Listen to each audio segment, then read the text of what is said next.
Hello friends, welcome to my channel. आज के इस वीडियो में हम लोग बीपीएससी द्वारा आयोजित होने वाले शिक्षक भर्ती के लिए यूथ कंपटीशन टाइम्स की प्रैक्टिस बुक को आपके साथ सॉल्व करेंगे। ये practice book class 6 to 8 social science के लिए है। तो बिना देरी किए चलिए आज का ये वीडियो स्टार्ट करते हैं। तो प्रैक्टिस सेट 1 में सबसे पहला क्वेश्चन है, मध्यकाल में मंदिर निर्माण की कितनी शैलियाँ मौजूद थी? तो इसका सही जवाब है ऑप्शन सी 3। मध्यकाल में मंदिर निर्माण की 3 शैलियाँ बेसर, नागर और द्रविड़ मौजूद थी। नागर शैली के मंदिर उत्तर भारत, द्रविड़ शैली के मंदिर दक्षिण भारत तथा बेसर शैली के मंदिर विंध्याचल पर्वत से लेकर कृष्णा नदी तक फैले हुए थे। फिर क्वेश्चन नंबर 2, स्त्रियों की असमानता की स्थिति पर पहली बार किसके द्वारा प्रश्न चिन्ह लगाया गया? तो इसका सही जवाब है ऑप्शन ए, अंग्रेजों के द्वारा। स्त्रियों की असमानता की स्थिति पर सबसे पहली बार अंग्रेजों के द्वारा प्रश्न चिन्ह लगाया गया था। उन्होंने भारतीय सभ्यता की कमजोरियों को उजागर कर उनकी रूढ़िवादी परंपराओं की आलोचना की थी। फिर क्वेश्चन नंबर 3, 1857 का विद्रोह कहाँ से आरंभ हुआ? तो इसका सही जवाब है ऑप्शन ए, 1857 का विद्रोह मेरठ से आरंभ हुआ था। 10 मई 1857 को भारतीय सैनिकों ने मेरठ छावनी में विद्रोह किया था। फिर क्वेश्चन नंबर 4, बिहार में अंग्रेजों के समय किस तरह की भूमि की व्यवस्था अपनाई गई? तो इसका सही जवाब है ऑप्शन ए, अस्थाई बंदोबस्त। बिहार में अंग्रेजों के समय अस्थाई बंदोबस्त व्यवस्था अपनाई गई थी। यह व्यवस्था कुल कृषि योग्य भूमि का 19% भाग में लागू हुई थी। फिर क्वेश्चन नंबर 5, संगमकालीन व्यापारिक नगर कौन नहीं है? तो इसका सही जवाब है ऑप्शन डी, कन्याकुमारी। संगमकालीन व्यापारिक नगरों में कन्याकुमारी शामिल नहीं था। संगमकालीन प्रमुख नगरों में पुहार, उरेयूर, तोंडी, मुसिरी, कोरकई आदि नगर शामिल हुए थे। फिर क्वेश्चन नंबर 6, कौन सा महाजनपद बिहार में स्थित है? तो इसका सही जवाब है ऑप्शन ए, अंग। अंग महाजनपद मगध एवं वज्जी महाजनपदों के साथ बिहार में स्थित था। फिर क्वेश्चन नंबर 7, मनुष्य, पशु या पौधों के अवशेष की प्राचीनता का निर्धारण किस विधि से करते हैं? तो इसका सही जवाब है ऑप्शन ए, कार्बन 14 पद्धति।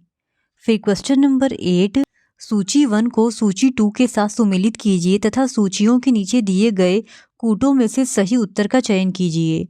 तो इसका सही जवाब है ऑप्शन ए, ख्वाजा मोइनुद्दीन चिश्ती का दरगाह अजमेर में स्थित है, बाबा फरीद का पंजाब में, बंदा नवाज गिदुसराज का गुलबर्ग में तथा कुतुबुद्दीन बख्तियार काकी का दिल्ली में स्थित है। इस तरह ऑप्शन ए इज करेक्ट। फिर क्वेश्चन नंबर 9, जनजाति समाज के बारे में कौन सा कथन सही है? तो इसका सही जवाब है ऑप्शन डी, सभी कथन सत्य है। जनजाति समाज ब्राह्मणी कर्मकांडों को नहीं मानते थे। प्राय वह अपने निवास स्थान के प्राकृतिक संसाधनों का पूरा इस्तेमाल करते थे और अधिकतर जनजातियां अस्थायी निवास करती थी, परंतु कुछ खानाबदोश भी थी। इस तरह ऑप्शन डी इज करेक्ट। फिर क्वेश्चन नंबर 10, वास्तुकार कुंजर मल्लन राज पेरुथचन संबंधित थे। तो इसका सही जवाब है ऑप्शन ए, चोल साम्राज्य से। फिर क्वेश्चन नंबर 11, सूची 1 को सूची 2 से सुमेलित कीजिए तथा सूचियों के नीचे दिए गए कूट में से सही उत्तर का चयन कीजिए। तो इसका सही जवाब है ऑप्शन सी, ए का 2, बी का 1, सी का 4, डी का 3। यानी दिल्ली सल्तनत की स्थापना 13वीं सदी के आरंभ में हुई थी। रानी दिद्दा 980 से 1003 तक, रानी रुद्रम्मा देवी 1262 से 1289, फिरोज शाह तुगलक 1351 से 1389। फिर क्वेश्चन नंबर 12, गजनी का सुल्तान महमूद के संबंध में निम्नलिखित कथनों पर विचार कीजिए। तो इसका सही जवाब है ऑप्शन सी, केवल 2, 3 और 4, क्योंकि उसने 957 से लेकर 997 तक शासन किया। ये कथन गलत है, क्योंकि अफगानिस्तान के गजनी सुल्तान महमूद ने वर्ष 997 से वर्ष 1030 तक शासन किया था, न कि 957 से लेकर 997 तक। फिर क्वेश्चन नंबर 13, अल इद्रीसी तथा गिवलाम द लिल्ले के भारतीय उपमहाद्वीप के मानचित्र के संदर्भ में निम्नलिखित कथनों पर विचार कीजिए। तो इसका सही जवाब है ऑप्शन डी, उपयुक्त सभी। फिर क्वेश्चन नंबर 14, मुवेंदार के संदर्भ में निम्नलिखित कथनों पर विचार कीजिए। तो इसका सही जवाब है ऑप्शन ए, केवल एक, यानी केवल कथन एक, इसकी चर्चा संगम कविताओं से प्राप्त होती है, यही सत्य है। बाकी तीनों के तीनों कथन गलत हैं। फिर क्वेश्चन नंबर 15, सूची 1 को सूची 2 से सुमेलित करते हुए सही उत्तर का चयन करें। तो इसका सही जवाब है ऑप्शन ए, 1 का ए, 2 का बी, 3 का सी एंड 4 का डी। फिर क्वेश्चन नंबर 16, निम्न कथनों पर विचार कीजिए। पहला कथन है ऋग्वेद के कुछ सूक्त वार्तालाप के रूप में है। कथन सेकंड है ऋग्वेद की छपाई का कार्य लगभग 500 वर्ष पूर्व किया गया। उपयुक्त कथनों में से कौन सा से सही है? तो इसका सही जवाब है ऑप्शन ए, केवल एक। जो कथन एक है ऋग्वेद के कुछ सूक्त वार्तालाप के रूप में है, सिर्फ यही कथन सत्य है। फिर क्वेश्चन नंबर 17, निम्नलिखित कथनों पर विचार कीजिए। कथन 1, हड़प्पा सभ्यता में निर्मित नगरों की ऊंचाई वाले भाग को पुरातात्विदों द्वारा नगर दुर्ग का नाम दिया गया। कथन 2, नगरों के पूर्वी हिस्से को निचला हिस्सा कहा गया। तो इसका सही जवाब है ऑप्शन सी, 1 और 2 दोनों ही कथन सत्य हैं। फिर क्वेश्चन नंबर 18, सूची 1 को सूची 2 से सुमेलित कर कीजिए तथा नीचे दिए गए कूट की सहायता से सही उत्तर का चयन कीजिए।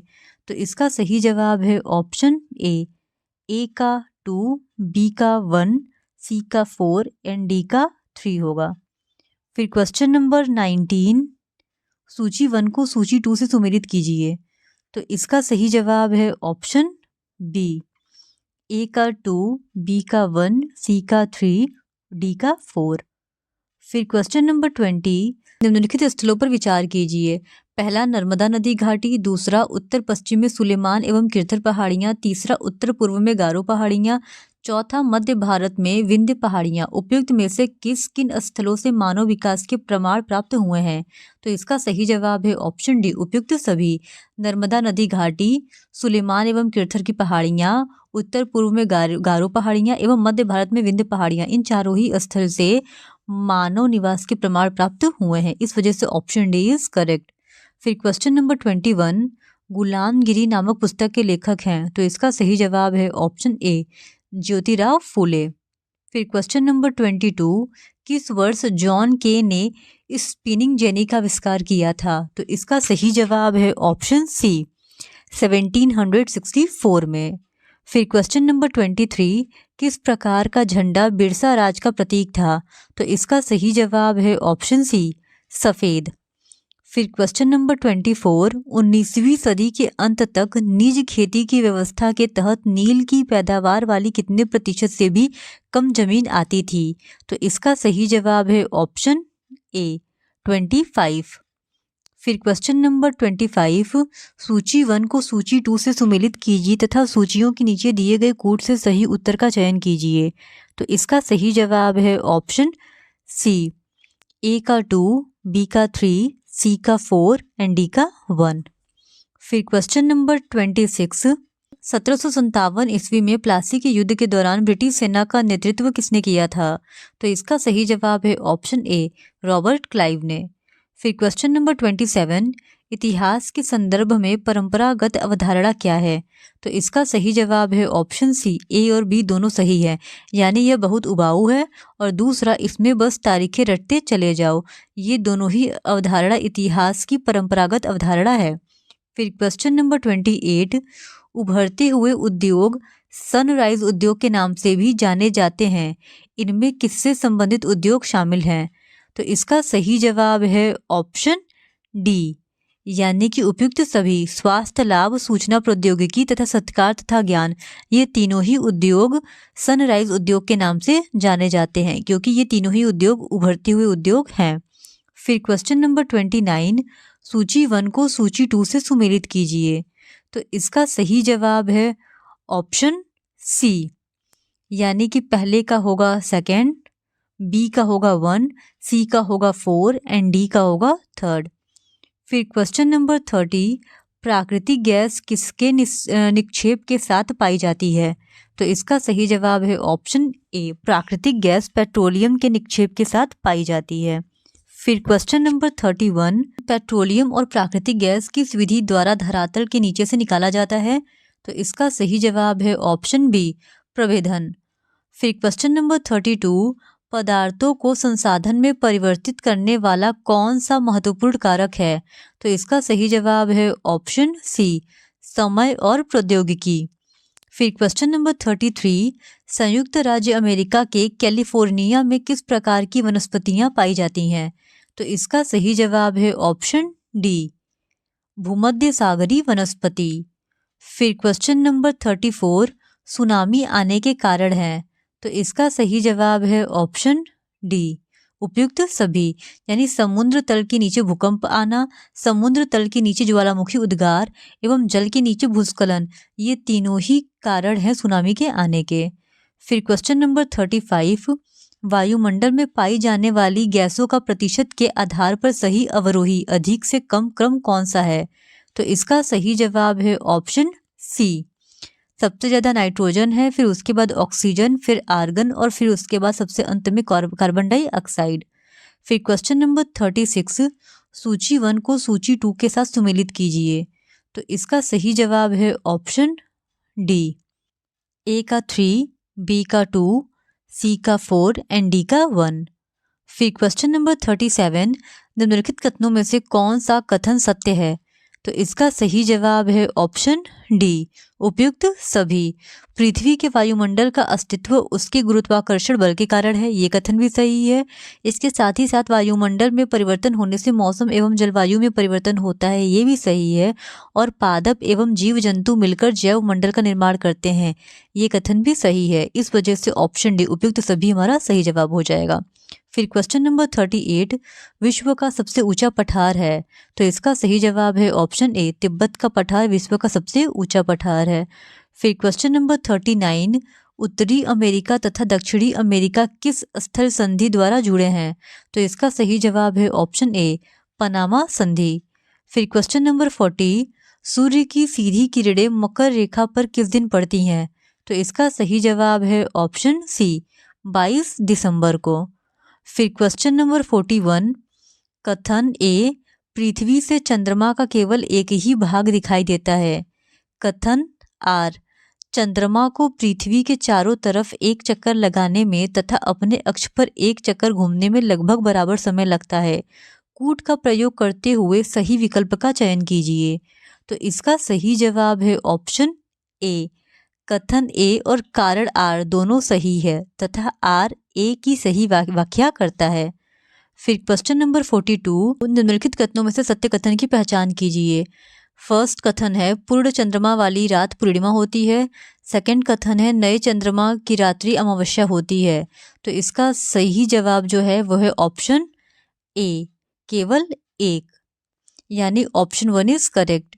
फिर क्वेश्चन नंबर 43, भारत जनसंख्या के दृष्टिकोण से विश्व में है? तो इसका सही जवाब है ऑप्शन सी, प्रथम स्थान पर। भारत ने चीन को पीछे छोड़ के पहला स्थान प्राप्त कर लिया है जनसंख्या के मामले में। फिर क्वेश्चन नंबर 44, इनमें कौन कृषि आधारित उद्योग है? तो इसका सही जवाब है ऑप्शन सी, वस्त्र उद्योग, ये कृषि आधारित उद्योग है। फिर क्वेश्चन नंबर 45, हुगड़ीजन में किसका उत्पादन होता है? तो इसका सही जवाब है ऑप्शन डी, पेट्रोलियम। फिर क्वेश्चन नंबर 46, पृथ्वी का कितने प्रतिशत भाग पर स्थल है? तो इसका सही जवाब है ऑप्शन बी, 29%। फिर क्वेश्चन नंबर 47, केरल में नहीं उपजाया जाता है? तो इसका सही जवाब है ऑप्शन सी, जूट, केरल में जूट नहीं उपजाया जाता है। फिर क्वेश्चन नंबर 48, नदी तालाब के पानी की शुद्धता हो सकती है? तो इसका सही जवाब है ऑप्शन डी, मछली पालने से। फिर क्वेश्चन नंबर 49, वायुमंडल में ऑक्सीजन की मात्रा है? तो इसका सही जवाब है ऑप्शन सी, 20.99%। फिर क्वेश्चन नंबर 50, भूपर्पटी में ऊपरी हिस्सा कहलाता है? तो इसका सही जवाब है ऑप्शन ए, सियाल। फिर क्वेश्चन नंबर 51, गन्ना उत्पादक जिले हैं? तो इसका सही जवाब है ऑप्शन डी, पश्चिमी चंपारण, पूर्वी चंपारण और गोपालगंज। फिर क्वेश्चन नंबर 52, सबसे अधिक गर्मी कहाँ पड़ती है? तो इसका सही जवाब है ऑप्शन सी, उष्ण कटिबंध में। फिर क्वेश्चन नंबर 53, जीवन पनपता है? तो इसका सही जवाब है ऑप्शन डी, जैव मंडल पर। फिर क्वेश्चन नंबर 54, सूर्य की आकृति कैसी है? तो इसका सही जवाब है ऑप्शन ए, गोल। फिर क्वेश्चन नंबर 55, भारत में महिलाओं की सुरक्षा एवं उनके बेहतरी के लिए उठाए गए कदमों के संदर्भ में विचार कीजिए। उपयुक्त कथनों में से कौन सा कथन असत्य है? तो इसका सही जवाब है ऑप्शन बी, केवल कथन सेकंड।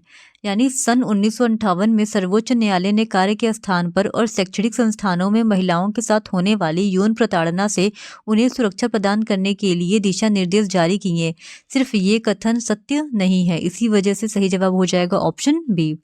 फिर क्वेश्चन नंबर 56, स्वास्थ्य के क्षेत्र में सकारात्मक विकास के बाद भी हम जनता को उचित स्वास्थ्य सेवाएं देने में असमर्थ हैं। इसके संदर्भ में प्रमुख कारणों पर विचार करें। उपयुक्त कथनों में से कौन सा कथन असत्य है?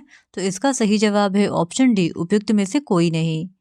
फिर क्वेश्चन नंबर 57, जीवन और स्वास्थ्य दोनों के लिए पानी आवश्यक है। स्वच्छ पानी तक सार्वभौमिक पहुंच सुनिश्चित करने के लिए किए गए प्रावधानों के संदर्भ में निम्नलिखित कथनों पर विचार करें।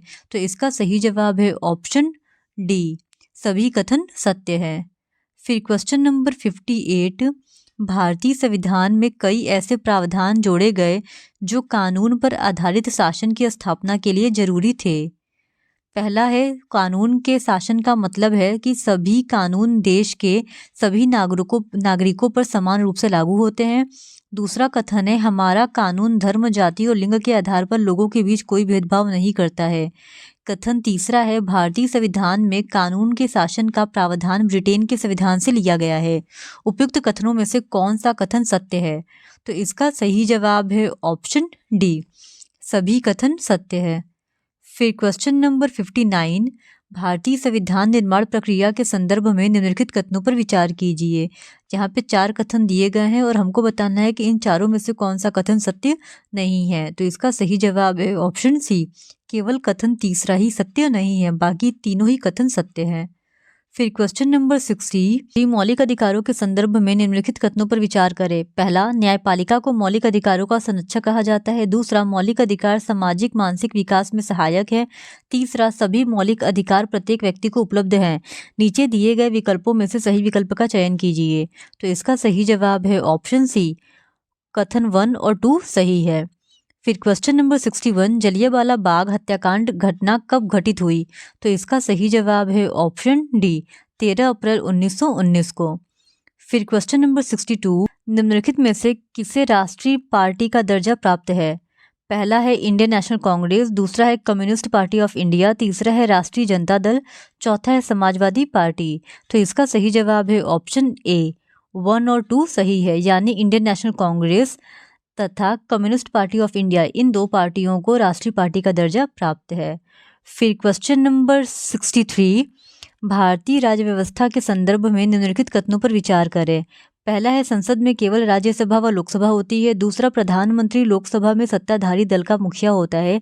तीसरा, कार्यपालिका का चुनाव करना लोकसभा का महत्वपूर्ण कार्य है। नीचे दिए गए विकल्पों में से सही विकल्प का चयन कीजिए। तो इसका सही जवाब है ऑप्शन ए, 2 और 3 सही है। फिर क्वेश्चन नंबर 64, निम्नलिखित में से किसे मूल अधिकार में शामिल किया गया है? तो इसका सही जवाब है ऑप्शन ए, शोषण के विरुद्ध अधिकार को मूल अधिकार में शामिल किया गया है। फिर क्वेश्चन नंबर 65, कथन ए, भारत एक लोकतांत्रिक देश है। कारण आर, भारत में निष्पक्ष निर्वाचन प्रणाली है। अब हमको बताना है कि इन चारों में से कौन सा कथन सही है। तो इसका सही जवाब है ऑप्शन बी, कथन ए और कारण आर दोनों सही है तथा आर ए की सही व्याख्या नहीं करता है। फिर क्वेश्चन नंबर 66, सूची 1 का मिलान सूची 2 के साथ कीजिए तथा नीचे दिए गए संकेतों से सही उत्तर का चयन कीजिए। तो इसका सही जवाब है ऑप्शन ए, पहले ए का होगा 2, बी का होगा 1, सी का होगा 3 एंड डी का होगा 4। फिर क्वेश्चन नंबर 67, निम्नलिखित तत्वों में से किसे मूल अधिकारों में शामिल किया गया है? पहला है आर्थिक स्वतंत्रता का अधिकार, दूसरा है संवैधानिक उपचार, तीसरा है स्वतंत्रता का अधिकार, चौथा है शोषण के विरुद्ध अधिकार। नीचे दिए गए विकल्पों में से सही विकल्प का चयन कीजिए। तो इसका सही जवाब है ऑप्शन बी, दूसरा, तीसरा व चौथा सही है।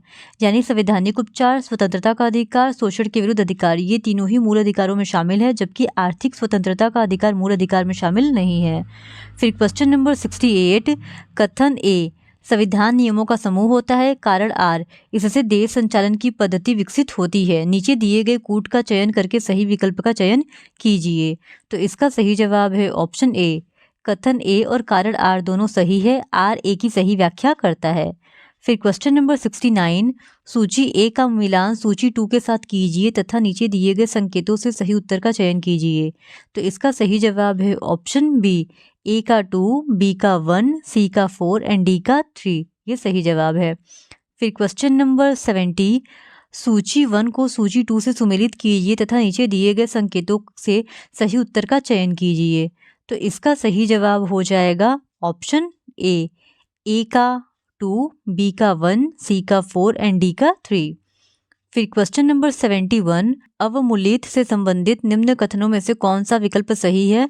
तो इसका सही जवाब है ऑप्शन बी, जब कोई अपने कार्य के लिए अपेक्षित मान्यता या स्वीकृति नहीं पाता है।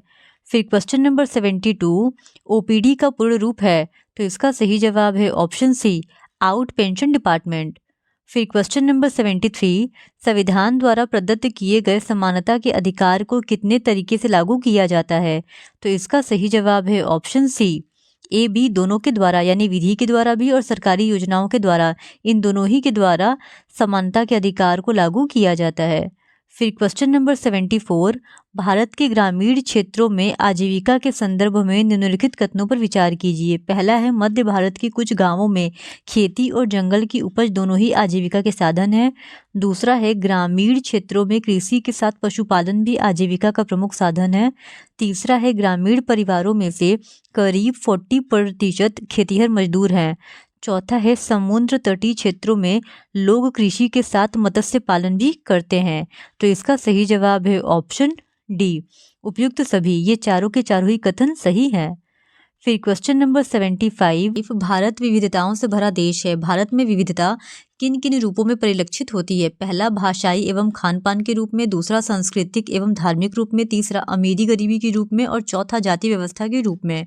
तो इसका सही जवाब है ऑप्शन ए, 1 और 2, यानी भाषाई एवं खान पान के रूप में तथा सांस्कृतिक एवं धार्मिक रूप में, इन दोनों ही रूपों में भारत में विविधता परिलक्षित होती है। फिर क्वेश्चन नंबर 76, नगर निगम के प्रशासनिक गतिविधियों को संचालित किया जाता है। तो इसका सही जवाब है ऑप्शन ए, नगर आयुक्त के द्वारा। फिर क्वेश्चन नंबर 77, कथन ए ग्राम सभा ग्राम पंचायत पर नियंत्रण रखता है। कारण आर, ग्राम पंचायत का चुनाव ग्राम सभा द्वारा किया जाता है। इन सब में से बताना है, 4 कथन दिया है और बताना है कि कौन सा कथन सही है। तो इसका सही जवाब है ऑप्शन ए, कथन ए तथा कारण आर दोनों सही है तथा आर ए की सही व्याख्या करता है। फिर क्वेश्चन नंबर 78, कथन ए ग्राम सभा एक ग्राम पंचायत के क्षेत्र में रहने वाले सभी वयस्कों की सभा होती है। कारण आर, अन्य व्यक्ति जिसकी उम्र 18 वर्ष या अधिक हो ग्राम सभा का सदस्य हो सकता है। अब इन 4 कथनों में से बताना है कि कौन सा कथन सत्य है। तो इसका सही जवाब है ऑप्शन सी, कथन ए सही है किंतु कारण आर गलत है। फिर क्वेश्चन नंबर 79, आंध्र प्रदेश राज्य पुनर्गठन के बाद 2 जून 2014 को तेलंगाना भारत का राज्य बना। तो इसका सही जवाब है ऑप्शन बी, 29वां राज्य बना था। फिर क्वेश्चन नंबर 80, संविधान की प्रस्तावना में कितने प्रकार की स्वतंत्रता का उल्लेख किया गया है? तो इसका सही जवाब है ऑप्शन बी, संविधान की प्रस्तावना में 5 प्रकार की स्वतंत्रता का उल्लेख किया गया है। इस तरह हमने BPSC class 6 to 8 social science के लिए यूथ कंपटीशन टाइम्स की बुक के फर्स्ट प्रैक्टिस सेट को कंप्लीट कर लिया है। नेक्स्ट पार्ट में हम लोग प्रैक्टिस सेट 2 को कंप्लीट करेंगे। और अगर आपको ये वीडियो पसंद आता है तो please do subscribe to my channel and like this video. Thank you very much.